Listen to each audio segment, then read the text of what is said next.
Another day, another deadline, and the next days will prove decisive. Iran now has until April 6th to accept a deal, and President Trump says great progress has been made. But is Iran's hardline parliamentary speaker really talking to Washington as Trump claims? And will the Strait of Hormuz reopen within the week or else? I'm Andrea Sankey, and this is the Newsmakers.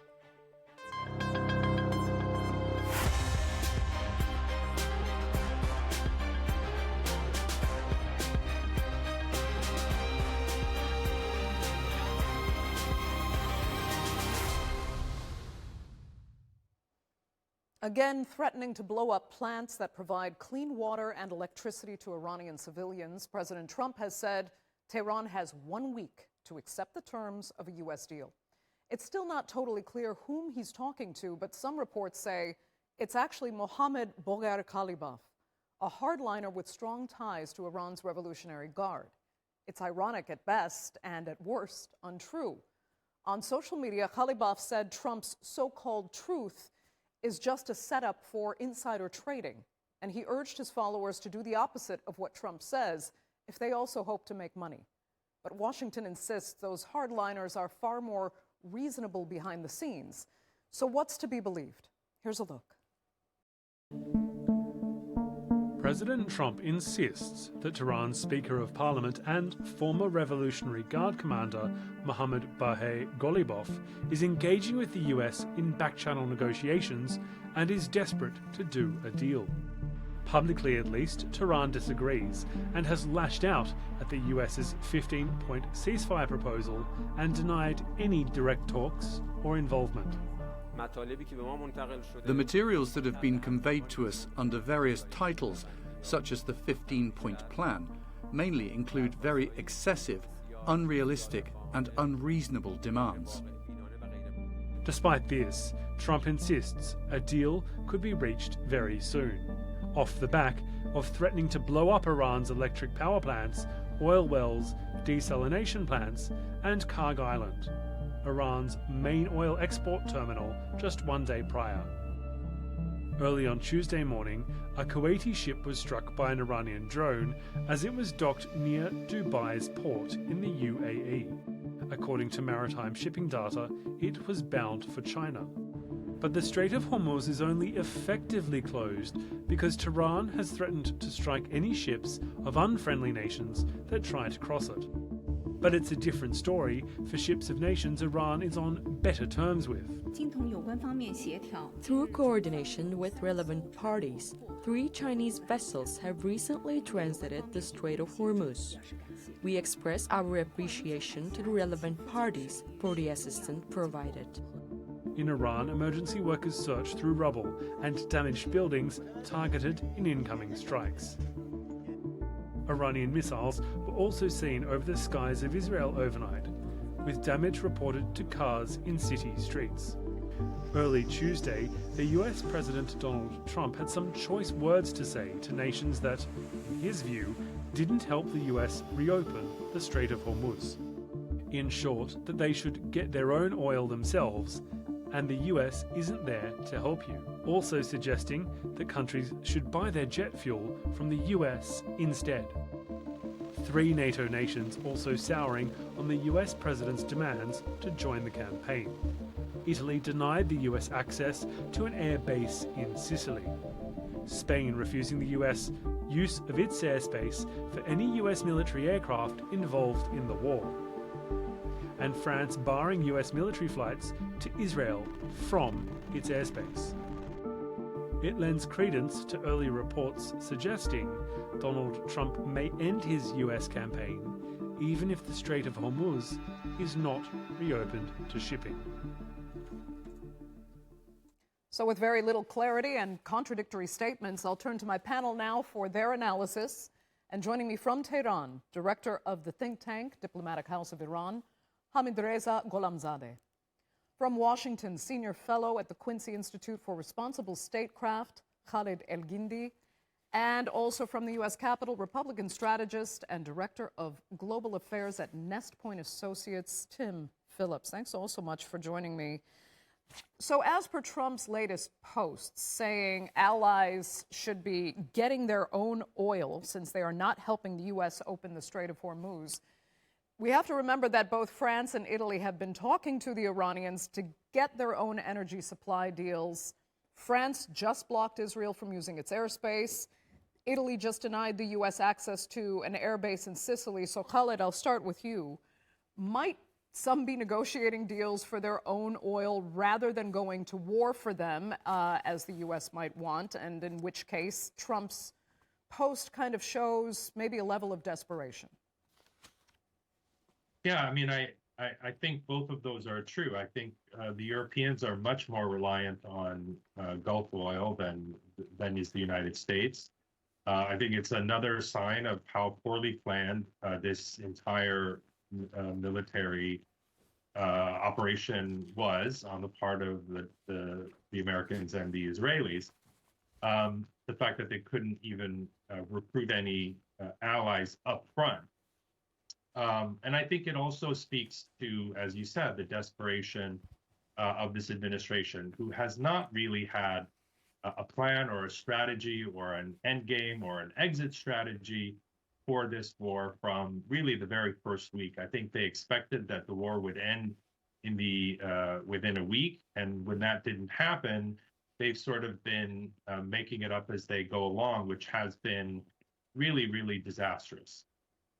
Let me turn to Tehran then, and I'll ask Hamidreza how much you think Iran is actually willing to negotiate separately with individual U.S. allies to allow, their energy and other supplies through the straits in exchange for non-cooperation with the U.S. and Israel, as we're starting to see with France and Italy. One of the most important outcomes of this conflict for Iran would be a new framework for the situation in the Strait of Hormuz. And first of all, it includes strategically, let's say, expulsion of the Americans from the region, closure of the American bases in other countries. But more importantly, the way vessels can go through the Strait of Hormuz. It includes some tariffs or tolls, we can say, for the strait, and also some conditions that have been mentioned, not officially, but it seems that it has been official, and there have been some cases that vessels that are trading in Chinese RMB, Chinese yuan, are allowed to pass through. So Iran is setting a new framework so that if any vessels want to go through the Strait of Hormuz, it needs to coordinate with Iran and needs to have the permission or pay something, and everything would be arranged with Iran, and there is no Americans or American petrodollars involved in that procedure. So that's the most strategic outcome that Iran can benefit from this recent aggression, ongoing aggression that is in place right now. With that, Americans don't have any much to say in at least Middle East oil.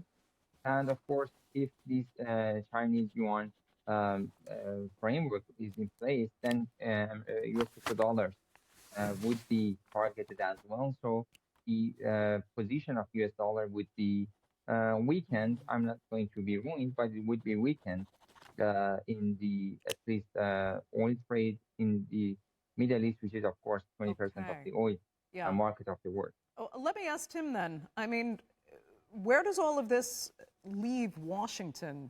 We've seen that ships can get through the Strait of Hormuz. Chinese ships have been going through. We've got 2 U.S. allies now talking to the Iranians. There's been some talk that the UK might start a conversation next. Hamidreza was actually talking about the devaluation, really, of the dollar because it won't be as tied to oil trade in the Gulf as it has been. So is President Trump starting to feel, maybe even look a bit desperate? Or do you still think this is all part of his master negotiation tactics? I think to call it desperate is a dramatic, bordering on comical overstatement. 22 nations, including some of our key allies, of decades have said we are open and we're going to figure out how to reopen the Strait of Hormuz.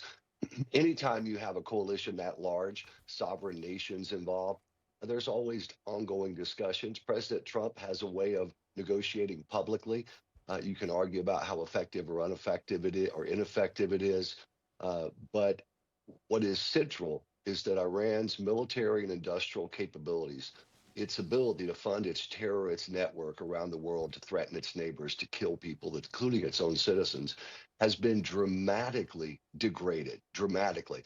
Our oldest bombers can fly over Iran with impunity at this point because they've been so, their defense systems have been so weakened. So yes, getting the Strait of Hormuz reopened is a challenge, and we're working on it. The United States is, and I think the allies are trying to figure out that as well.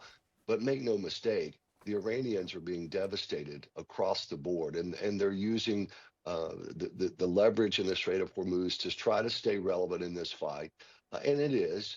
But I think this is a bump in the road. I would not call it some kind of desperation moment when you look at the balance and the throw weight and the destruction being wrought upon Iran at this point.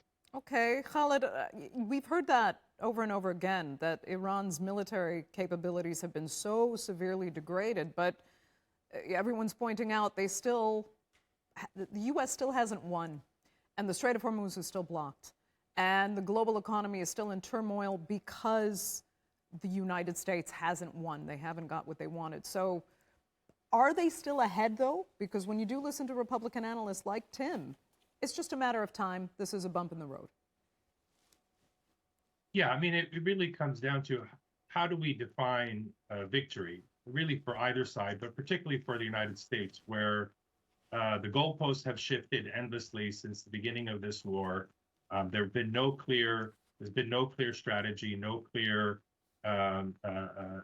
exit ramp, and so it's only natural that the president would.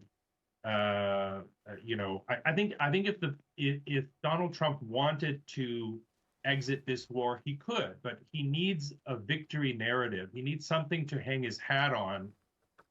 Either the regime collapses, or something major happens that he can use to declare victory. Otherwise, he sort of painted himself into a corner, because without laying out what the objectives are, of course, the United States is able to. The United States is a superpower. Iran is not. So the fact that the United States has been able to do damage to Iranian defenses is really not surprising. The point is, politically and in terms of the global economy, what sort of price is being paid? Is the United States going to come out of this with its credibility intact? I think that is unlikely. I think very few people are going to trust the United States. And then we were already seeing the knock-on effects in terms of disrupting trade and oil markets and global markets. And I think it's very likely that we're going to see a worldwide recession as a result. So what does victory mean? Is it simply blowing things up? Sure, the United States can do that very well. But is there a political objective that brings stability to the region? That seems very unlikely. Yeah, it's interesting. I mean, that's why so many comparisons as well have been made to the Vietnam War.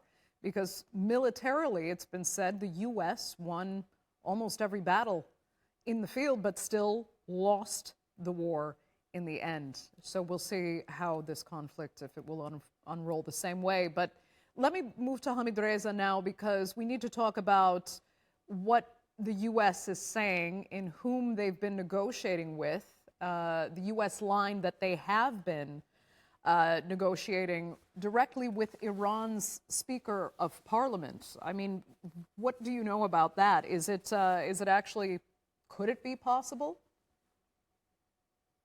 I think it's almost clear to everyone, even to the mainstream media in the West, that President Trump cannot be trusted in what he said. There has been no negotiations or anything you can call it a negotiation. There have been some messages sent from the Americans through some intermediaries, including Pakistan, to Iran, but it doesn't mean that it has been negotiations. They sent 15 items as a suggestion. Iran rejected them. They asked for negotiations. Iran rejected that.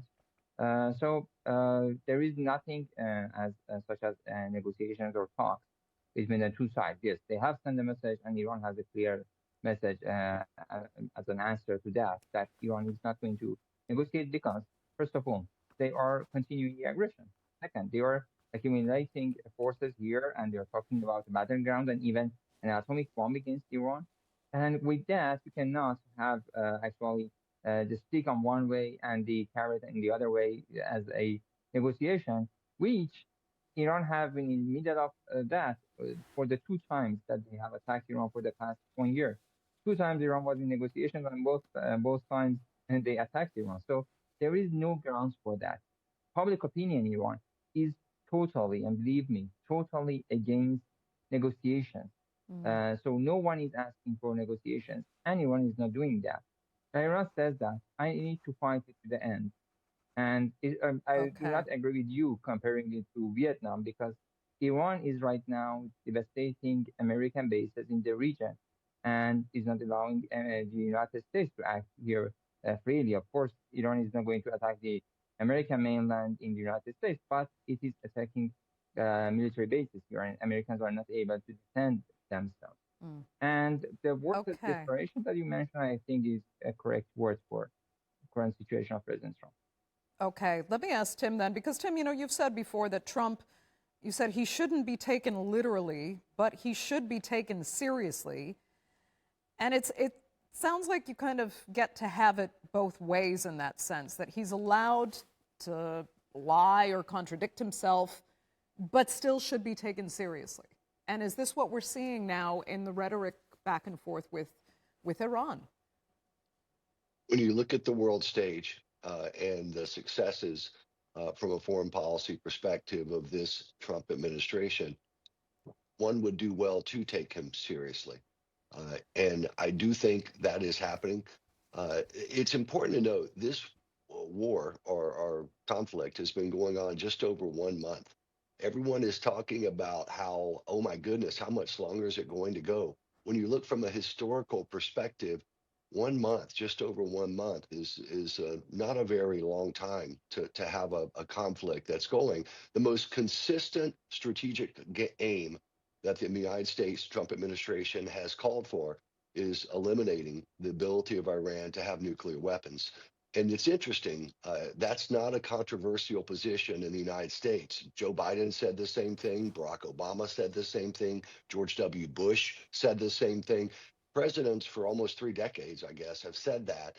It's just this president felt it was time. They were getting too close to being able to have the operational capability, and he decided to act. I think that is the most important strategic point that the administration has consistently made. Yes, he's moved the goalpost around on other items, but that ending of a nuclear threat from a terrorist regime like Iran, which is pretty widely accepted in the West.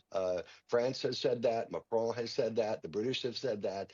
It's just at a certain point when they refused, not for years, but for decades, the Iranians, to seriously negotiate and move to eliminate the weapons capability, finally the United States took action here. Okay. I mean, Khalid, I saw you kind of sigh with some exasperation because, yeah, for years and years and years, Israel in particular had said that Iran was always 2 weeks away or a few months away from building a nuclear weapon, and that was never the case, as we did see it unfold over the years. But I still need to ask you about the level of negotiation or messaging going back and forth, because the U.S. saying that it's been talking to high-level people in Iran could remind one of, you know, the theory that Washington is trying to kind of cut and paste its Venezuela model here, assuming that there are people within the Iranian regime who would want to undermine their own and kind of take power with U.S. help. Do you think that's maybe what the U.S. is after here? It's simple, but they think it worked in Venezuela, and are they still maybe trying that model in Iran? I think they're looking for anything that they can call a victory. If they can find someone in Iran who they can dub to be the new leadership and have that actually be credible before the Iranian people, which I think is highly unlikely. But if they could, then that would be their exit ticket out of this disastrous war that the United States and Israel started. Iran is not Venezuela. And I think they realized that very early in this war. I think they expected the regime would collapse after the decapitation operation and the senior leadership was taken out. That didn't happen. I think the United States, I think Trump is projecting when he talks about these negotiations and Iran is giving me gifts. I think there is a lot of projection there. I don't think there are messages being delivered back and forth, but I don't think it's fair to call them a negotiation. And that is for one simple reason. The Iranians don't trust Donald Trump or any of his envoys or anyone in his administration, because on two different occasions in which the Iranians were in fact negotiating with the United States over its nuclear program, they were attacked in the midst of those negotiations. So from Iran's standpoint, the United States, Donald Trump in particular, uses those negotiations as cover to launch his military war. And so they simply don't trust them. But I think it's important to go back to this point that was made earlier. Iran had been negotiating. We had a deal called the JCPOA that would have restrained Iran's nuclear program, would have put it under international inspection. And who ripped that up? It was Donald Trump. And so what did we see? We saw an immediate rush by Iran to enrich uranium after that. But I think the biggest tell is last June, Donald Trump told us that he had already obliterated Iran's nuclear program. And so what was the purpose of this new war? Yeah. So it's not just that the goalposts keep shifting, they're imaginary goalposts. Speaking of imaginary, then, Khalid, very quickly, the U.S., through its spokespeople, keeps insisting that they are now speaking to, quote, more reasonable people on the Iranian side. Is that a lie? Are these more reasonable people in existence, or do they mean they're speaking to people in what they consider the opposition, which is actually the diaspora? I think that's probably a question better put to our friend in Tehran than to me. I don't have that kind of okay.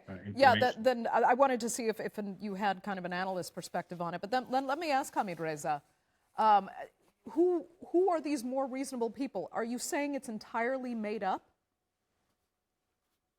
Imaginary people in his own mind. There is no negotiations of this type.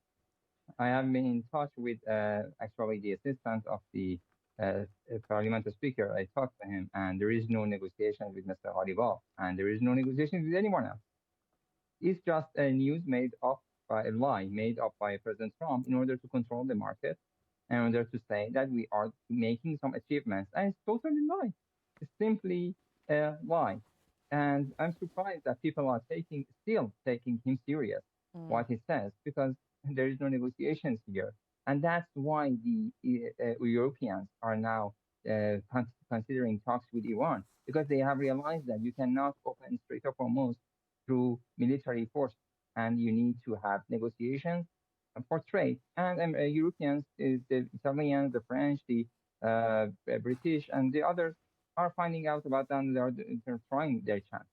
So okay. No, there is no one as reasonable or anyone else. Yeah, let me give Tim a final word then here, because Hamidreza actually brought up what I introduced this program with in part, and the fact that Iran says this really is about Trump trying to manipulate the markets. Whatever he says, it actually goes back to insider trading they believe is going on. What do you make of that?